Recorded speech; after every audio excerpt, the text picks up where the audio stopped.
दोस्तों welcome back to our channel friends. मैं आप सबका अपने चैनल स्टॉक्स फॉर लाइफ पे बहुत स्वागत करता हूं। Welcome to STFL family. Dear family members, बात की जाए एक ऐसा स्टॉक है जो मिड कैप कैटेगरी को बिलोंग करता है। फंडामेंटल वाइज बहुत ही चीप देखने को मिलता है और लॉन्ग टर्म का दाव जरूर बन सकता है। उनके आ चुके हैं Q4 के नंबर कैसे रहे हैं वो बताऊंगा, कुछ डिविडेंड को लेकर अनाउंसमेंट। और हाँ, अगर आप मिड कैप कैटेगरी से कोई अच्छा स्टॉक चाहते हैं जिनमें अपसाइड बहुत ही ह्यूज हो, डाउनसाइड बहुत ही लिमिटेड, तो जी हाँ दोस्तों, ज़रूर ट्रैक कर सकते हैं। बिकॉज मुझे लगता है कि जिस हिसाब से इन्होंने नंबर पेश किए हैं, आने वाले 1-2 क्वार्टर में आपको 50% से भी ऊपर कमाई ये कंपनी दिखा सकती है। फंडामेंटल की वाइज बात की जाए तो बहुत ही सस्ता हमें वैल्यूएशन देखने को मिलते हैं, लेकिन इनके जो अर्निंग्स है वो बहुत तेज़ी से बढ़ते हुए दिखाई पड़ते हैं। तो कौन सा वो स्टॉक है, क्या है डिविडेंड की न्यूज़, वो एक बार डिस्कस करते हैं। चैनल फर्स्ट टाइम होंगे सब्सक्राइब कर सकते हैं इस तरह की क्वालिटी कंटेंट को सबसे पहले एक्सेस करने के लिए। Now without dealing in for time, let's begin. Gas बात की जाए इनके प्रॉफिट की तो पहले गैस इनके प्रॉफिट बाद में आते हैं, लेकिन बात की जाए इनके रेवेन्यू की तो वो पहले आते हैं। तो जी हाँ दोस्तों, अगर आप देखें रेवेन्यू फ्रॉम द ऑपरेशन, पूरे इनके रेवेन्यू फ्रॉम द ऑपरेशन कैसे रहे हैं, तो अगर आप देखिए तो इंटरेस्ट इनकम है, डिविडेंड इनकम है, तो आप समझ सकते हैं कि एक एनबीएफसी में काम करती है।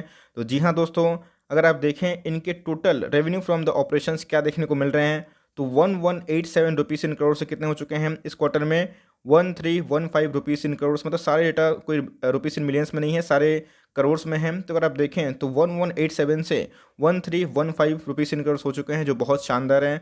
क्वार्टर की बात की जाए तो फ्लैट देखने को मिल रहे हैं, तकरीबन 1352 लास्ट क्वार्टर में था। अभी की बात की जाए 1315, वो चलते रहता है एक क्वार्टर ऊपर और नीचे। लेकिन दोस्तों ईयर ऑन ईयर इस कंपनी ने अच्छा खासा, मैं बोलूँगा, परफॉर्मेंस दिखाया है, जहाँ पे इंटरेस्ट इनकम में भी इनकी बढ़ोतरी देखने को मिल रही है, जो अपने आप में ही बहुत ही बड़ी बात होती है। अब आते हैं इनके एक्सपेंसेस, कंपनी के खर्चे कैसे रहे। तो जी हाँ दोस्तों, अगर आप देखें तो कंपनी के खर्चे भी बहुत इंपॉर्टेंट रोल प्ले करते हैं। तो अगर आप देखें तो इनके जो इनकम है, उनके इनकम से बहुत ही कम ये कंपनी खर्च करती है। लास्ट ईयर क्वार्टर की बात की जाए तो 730 करोड़ था, अभी की बात की जाए तो 710 करोड़ रुपीज़ देखने को मिल रहा है। मतलब खर्चे कम हुए हैं, क्वार्टर भी खर्चे फॉल हुए हैं, तो प्रॉफिट बढ़ने के चांसेस है। तो गाइस अब प्रॉफिट की बात करेंगे, बिकॉज अगर आपको पता है कि कंपनी के जो अर्निंग पर शेयर होते हैं, कंपनी के जो आरओई होते हैं, वो बहुत अहम भूमिका प्ले करते हैं। तो कंपनी प्रॉफिट में है कि नहीं, बहुत ही इंपॉर्टेंट है। जी हाँ दोस्तों, कंपनी के प्रॉफिट की बात की जाए तो 339 करोड़ कितने हो चुके हैं, 457 रुपीज़ इन करोड़। मतलब इनके प्रॉफिट में मैं बोलूँगा ह्यूज उछाल देखने को मिल रहा है। ऑल्दो अगर आप देखें तो क्वार्टर थोड़ा फॉल देखने को मिल रहा है, 465 था, ये 457 रुपीज़ इन करोड़ हो चुका है। मतलब मोर लेस अगर आप देखें तो कंपनी ने Q1Q फ्लैट परफॉर्मेंस दिए हैं, लेकिन Y on Y, year on year company ने बहुत ही मैसिव जंप दिखा दिया है। इसी की वजह से अगर आप इनके ईपीएस देखें तो 4 से ईपीएस 5.41 हो चुके हैं, जो बहुत ही शानदार हैं। और क्वार्टर हमें फ्लैट देखने को मिल रहे हैं।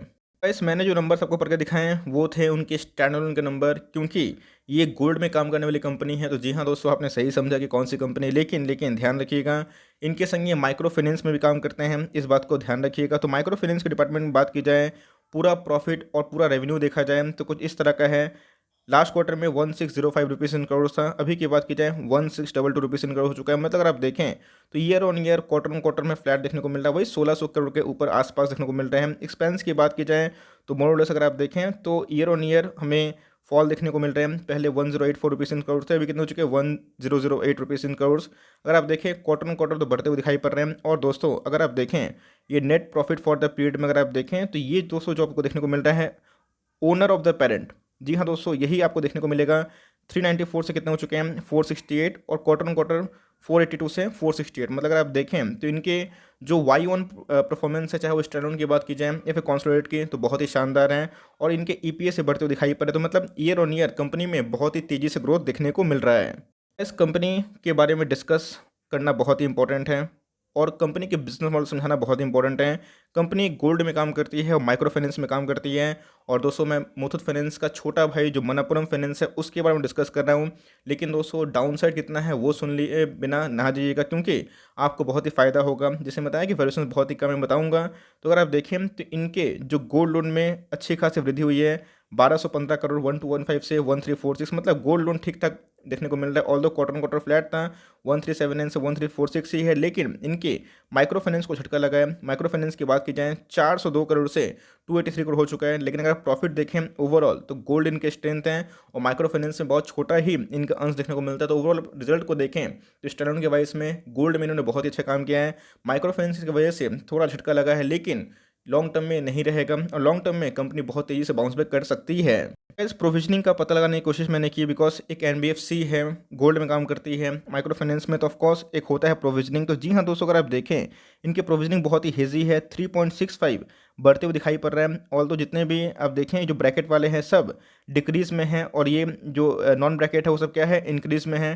तो अगर आप देखें तो मोर और लेस नंबर्स की बात की जाए तो नंबर्स स्टेलर है, लेकिन प्रोविजनिंग में कंपनी ने थोड़ा ज़्यादा प्रोविजनिंग की है, 3.65 उनके नंबर्स इनको मिल रहे हैं। तो ये सब रुपीज़ इन करोड़ अगर आप देखें तो ये फिगर देखने को मिल रहे हैं, बहुत ही हेजी है। शायद आपको भी समझ में ना आए, मैं कोशिश करूंगा कि स्टॉक फटाफट में मेरे पास अगर अच्छा क्लियर डेटा आता है तो मैं उसको जल्दी ही कवर कर दूँ। हम सबको पता है कि मनप्पुरम फाइनेंस की बात की जाए तो गोल्ड में और छोटी जो मतलब जो रिटेल लोन होती है माइक्रो फाइनेंस उसमें काम करती है। तो कंपनी के जो नंबर्स हैं वो मोर लेस काफ़ी अच्छे दिखाई पड़ रहे हैं। तो अगर आप देखें तो मैंने आपको नंबर्स बता दिए हैं, थोड़ा डिविडेंड बता देता हूँ। तो जी हाँ दोस्तों, 0.75 पैसे, मतलब आप देखें 75 पैसे के आसपास पर शेयर के अगेंस्ट में इन्होंने डिविडेंड बांट दिया है, जो शेयर के प्राइस के अकॉर्डिंग ख़राब नहीं है, बिल्कुल भी सही है। प्राइस भाव की बात की जाए तो 160 के आसपास हमें देखने को मिलता है। अगर आप देखें मनप्पुरम फाइनेंस का चार्ट तो अपने आप में दोस्तों ये एक बहुत ही लॉन्ग टर्म में आइडियल चार्ट देखने को मिलता है। ऑल दो वोलेटाइल था, लेकिन ये स्टॉक 220 रुपये का था 2015 के आसपास। उसके बाद बूम किया है, कोविड के पहले वाला जो लेवल था 184 उसको ही ब्रीच नहीं कर पाया है। तो डाउन साइड की बात की जाए तो बहुत ही कम बताया जा रहा है। और मेरी स्टॉक रिकमेंडेशन, अगर कोई सस्ता मजबूत अच्छे फंडामेंटल स्टॉक चाहते हैं तो जी हाँ दोस्तों, अगर आप स्टूडेंट कैटेगरी से बिलोंग करते हैं तो आप इसको ज़रूर कंसिडर कर सकते हैं। आज के दिन डेरिवेटिव्स की बात की जाए तो उतना ज़्यादा देखने को नहीं मिल रहे हैं, 26% के आसपास देखने को मिल रहा है। 1,96,00,000 शेयर्स ट्रेड हुए, इसके अगेंस्ट में 52 लाख जो शेयर्स को डीमेट में ले जाया गया है। गाइस प्रमोटर होल्डिंग की बात की जाए तो प्रमोटर के पास 35% के आसपास शेयर्स हमें देखने को मिलते हैं। अगर आप देखें एफ का बहुत बड़ा दाव हमें देखने को मिलता है, 38.6% एफ का इसमें स्टेक देखने को मिलता है। डी की बात की जाए तकरीबन 9% के आसपास है। ऑल्दो अगर आप देखें तो डी ने 0.3% स्टेक कम किया है। लिग्निटल की बात की जाए तो 70% का हेल्दी स्टेक देखने को मिल रहा है। गाइस ये स्टॉक की बात की जाए तो 112 का था एक साल पहले, एक साल हाई की बात की जाए 187 के आसपास देखने को मिल रहा है। तो पोटेंशियल की बात की जाए तो काफ़ी है। अगर आप देखें मार्केट कैप 13,000 करोड़ से ऊपर की मार्केट कैप है, मतलब एक मिड कैप कैटेगरी स्टॉक समझ सकते हैं। डिविडेंड यील्ड भी दोस्तों 1.7 के आसपास है, जो बहुत ही अच्छी है। मैं दोस्तों इसी के बारे में डिस्कस कर रहा था।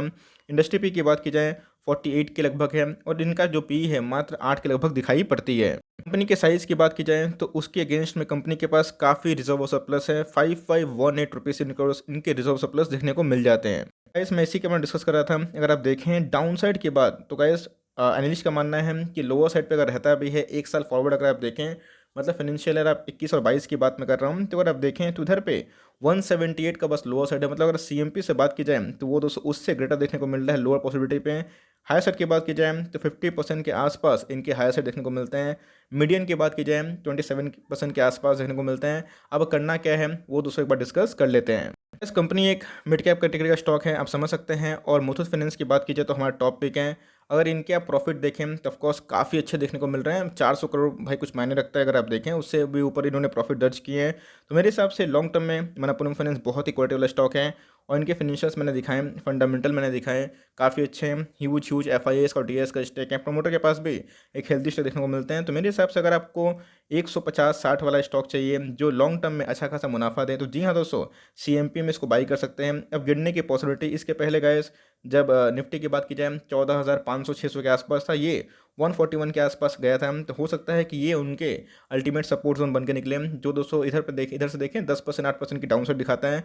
लेकिन अपसाइड की बात की जाए तो बहुत ही शानदार है। ऑल्दो मार्केट आवर्स में आए थे तो मार्केट नेगेटिव नहीं लिया है, मार्केट ने तो पॉजिटिव ही लिया है। बिकॉज रिजल्ट के बाद अगर नेगेटिव में वो क्लोजिंग नहीं होती तो मार्केट उसको पॉजिटिव लेता है। एज़ पर जो एनालिस्ट का जो मानना है यही देखने को मिलता है। तो मेरे हिसाब से नंबर्स काफ़ी पॉजिटिव हमें देखने को मिल रहे हैं। अगर आप छोटे में मजबूत स्टॉक चाहते हैं, लंबी रेस का घोड़ा, तो जी हाँ दोस्तों, मैंने आपको प्रॉफिट दिखाएं, वैल्यूएशन दिखाएं, बहुत ही सस्ता है, बोलूँगा अंडर वैल्यू स्टॉक है जहाँ पे अपसाइड बहुत ही ह्यूज है। आप चाहें तो 10 स्टॉक से 15 स्टॉक से भी शुरुआत कर सकते हैं। वैसा नहीं कि हमेशा 100 स्टॉक 500 स्टॉक से शुरुआत करें, 10 स्टॉक 15 स्टॉक कर सकते हैं और फॉर लॉन्ग टर्म इसको होल्ड एंड कंटिन्यू करें। मुझे लगता है कि आपको फ़ायदा ज़रूर होगा। गोल्ड लोन की बात की जाए तो अच्छे खासे नंबर्स इन्होंने पोस्ट किए हैं। ऑल दो मुथूट फाइनेंस हमारा सुपर टॉपिक है फॉर लॉन्ग टर्म, आपको अच्छे से पता है। तो मेरे हिसाब से जो गोल्ड लोन में वृद्धि हुई है, तो मेरे हिसाब से मुथूट फाइनेंस के भी नंबर सब डिक्लेयर नहीं हुए हैं, लेकिन उसमें अच्छे आने के चांसेस हैं। तो अगर आपको निवेश करना है छोटे कंपनी में तो जी हाँ कर सकते हैं। कंपनी में काफ़ी दम है, वैल्यूएशन भी बहुत कम है और जो अपसाइड की बात की जाए तो बहुत ही ह्यूज है। तो अगर आप मुथूट को अफोर्ड कर सकते हैं तो गो विथ मुथूट, लेकिन अगर आप उसको अफोर्ड नहीं कर पाते हैं, उसका कोई ऑल्टरनेटिव चाहते हैं, तो जी हाँ, ये भी अच्छी कंपनी है। अब ऐसा नहीं है कि मुथूट के सामने कुछ नहीं है, ऑफकोर्स अच्छी कंपनी है, लेकिन माइक्रो फाइनेंस में काम करती है तो उसमें डिक्लाइन देखने को मिला है। तो शायद इसको थोड़ा मार्केट पनिश करे, लेकिन हर एक पनिशमेंट इसमें घुसने का मौका हो सकता है। लिए हुए तो आराम से होल्ड कंटिन्यू करें, एटलीस्ट फॉर 1 ईयर आपको मुनाफा ज़रूर होगा। लॉन्ग टर्म में होल्ड करते हैं और इसमें SIP प्लान कर सकते हैं तो आराम से करिए, बिकॉज वैल्यूएशंस काफ़ी लो है और इनके अर्निंग्स काफ़ी अच्छे आते हैं। So for timing that's the end of the video, कि ये लंबी रेस का घोड़ा ज़रूर बन सकता है। आई होप दोस्तों वीडियो आपके लिए हेल्पफुल था। कंटेंट सही लगा तो एक लाइक कर दिएगा, चैनल फर्स्ट टाइम होंगे तो याद से सब्सक्राइब करना ना भूलिए। फर्दर कोई डाउट उसको ड्रॉप कर सकते हैं, कुछ तो रिव्यू चाहिए उसका नाम भी ड्रॉप करना ना भूलिएगा। I would love to make a video on your demand. Guys मिलते हैं जल्दी ही, तब तक के लिए bye, thanks for watching friends, God bless you all.